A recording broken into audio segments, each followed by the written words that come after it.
అబ్బా అబ్బా అబ్బా అబ్బా ఒక్కరు కాదు ఇద్దరు కాదు కుప్పల కుప్పలు దొంగోట్లేసేదానికి వస్తున్నారు. ఆ ఐడి కార్డులు ఎక్కడియో ఓటర్ లిస్ట్ లో పేరు ఎవలదో ఎవల ఓటు ఇంకెవరు వేస్తున్నారో తెలియకుండా వేస్తున్నారు.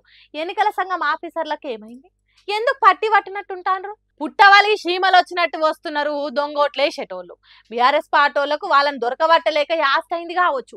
ఎక్కడి నుంచి వస్తున్నారో ఎవరు పంపుతున్నారో తెలియదు కానీ లేని ఓటును ఒత్తేదానికి కార్డులు పట్టుకొని లైన్లు కడుతున్నారు. ఇగో గీ వీళ్ళని చూడండి, అడుగుతుంటే కాలుగాలిన పిల్లల తిరిగా ఎట్లా మారు మాట మాట్లాడుకుంటూ పోతున్నారు.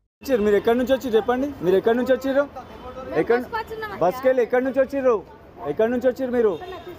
కృష్ణానగర్ ఎక్కడ ఉంటారు? చూపియండి, మిల్లు చూపియండి, నడవండి నడవండి. ఎక్కడ ఉంటారు చెప్పేసేయండి, వదిలేస్తాం. ఎక్కడ ఉంటారు చెప్పండి, ఎక్కడ ఉంటారు? ఆ దొంగోట్ల సంగతి అట్లుంటే పోలీసుల పనితనం చూడుండ్రి. దొంగోట్లను దొరకబట్టేటోళ్లను బయటికి పోండ్రి అని ఎలాగొట్టే పని చేస్తున్నారు. ఎందుకు ఇట్లా చేస్తున్నారు? సర్కారును నడుపుతున్న కాంగ్రెస్ పార్టీ సంకలజ్ వచ్చినట్టు ఎందుకు చేస్తున్నారు అని బీఆర్ఎస్ పార్టీ వాళ్ళు అడుగుతుంటే కిక్కుమాటలేరు.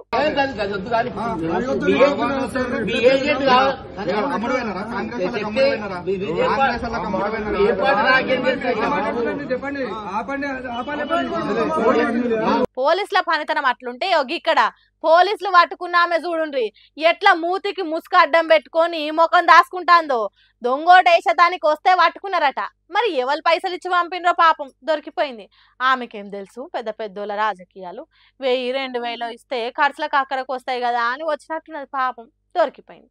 అసలు ఓటర్లు ఓటేయనికి వస్తే అప్పటికే వాళ్ళ ఓట్లు ఎవలో వేసిపోయిందని పరిశాన అవుతున్నారు. చూడండి ఏ తిరగజాయిని జూబ్లీహిల్స్ ఎన్నికలు ఇంత సక్సెస్ఫుల్ గా ఎన్నికలు నడిస్తే ప్రజాస్వామ్యం పచ్చగా 10 కాలాల పాటు బతికి బట్టవట్టుడు ఖాయం కదా.